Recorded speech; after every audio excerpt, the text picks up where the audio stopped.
അയച്ച missile US എംബസിയുടെ വളരെ അടുത്ത് പോയി വീണിരിക്കുന്നു.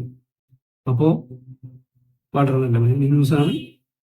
ഇനിയിപ്പോൾ US കാരണമായി ഇറാനെ ചതക്കാനായിട്ട് അവര് കയ്യും മെയ്യും മറന്ന് ഇത്ര നാൾ അവർ ഡയറക്റ്റായിട്ട് യുദ്ധത്തിലേക്ക് പങ്കെടുത്തിരുന്നില്ല.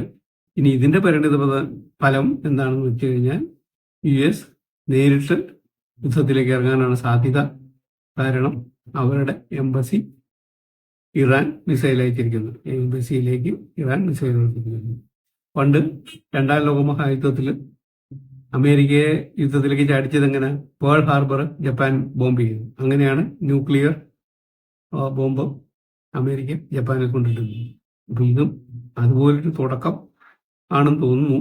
അങ്ങനെയാണെങ്കിൽ ഇത് മിക്കവാറും ഒരു മൂന്നാം ലോക മഹായുദ്ധത്തിലേക്ക് കടന്നു പോകാനുള്ള അല്ലെങ്കിൽ എത്തിച്ചേരാനുള്ള എല്ലാ സാധ്യതകളും കാണുന്നുണ്ട്. ഭഗവാനെ രക്ഷിക്കുമെന്ന് മാത്രമേ പറയാറുള്ളൂ.